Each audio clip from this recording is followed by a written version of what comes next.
Bismillahirrahmanirrahim. Kita bersama dengan ayat yang keempat Suratul Fatihah, Maliki Yaumiddin. Juga boleh dibaca dengan satu lagi qiraat Maliki Yaumiddin. Kalau dibaca Malik Yaumiddin, ia adalah bermaksud pemilik, hari pembalasan, owner pada hari pembalasan. Tidak ada tuan kepada segala sesuatu pada hari berkenaan melainkan Ar-Rahmanur Rahim, Allah Rabbul Alamin.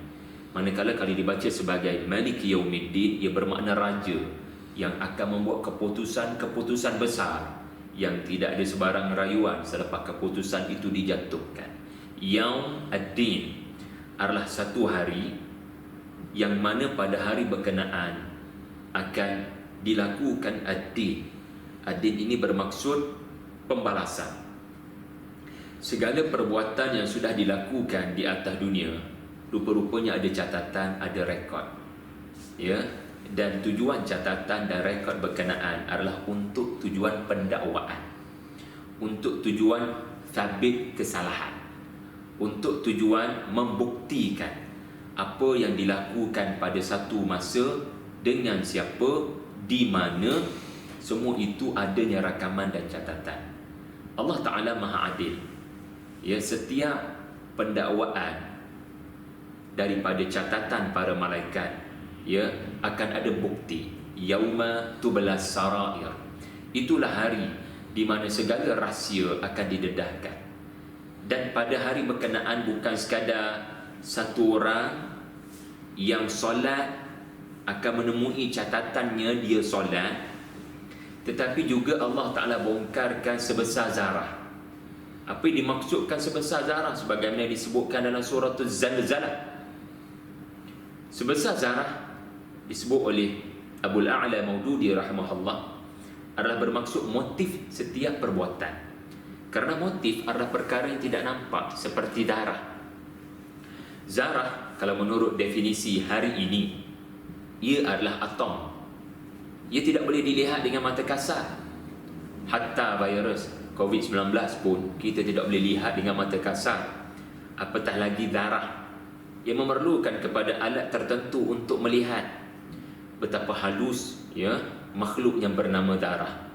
Ia tidak boleh lihat dengan mata kasar. Macam itulah juga motif. Setiap perbuatan ada motif. Orang boleh nampak satu perbuatan, tetapi orang belum tentu nampak motif. Satu orang yang solat, ada catatan dalam kitab yang diberikan kepadanya di hari pada mahsyar.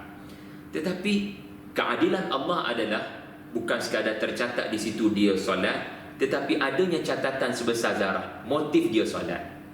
Rupa-rupanya motif dia solat adalah menunjuk-nunjuk. Rupanya motif dia solat adalah semata-mata mahukan pujian. Rupanya motif dia solat adalah benar-benar mahukan pembalasan yang baik daripada Allah.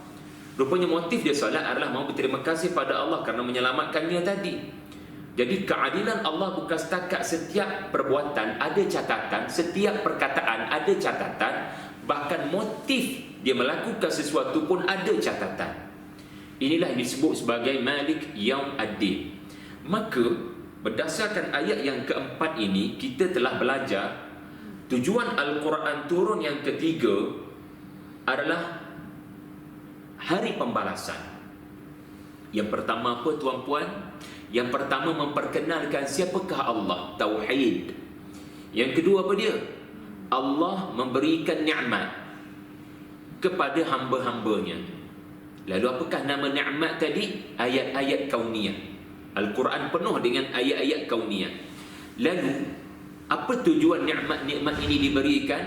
Untuk memudahkan kamu jadi hamba, dan di akhirat nanti. Inilah yang ketiga. Ayat-ayat akhirat ataupun akhirat itu sendiri adalah menunjukkan akan datang satu hari di mana kamu akan dihidupkan semula selepas mati. Dan pada waktu itu tidak ada kematian yang kedua. Kamu akan melalui kehidupan yang bertaraf, kekal abadi. Kalau mendapat nikmat syurga, kekal abadi. Kalau sengsara dalam neraka, wal'iyadzubillah, kekal abadi.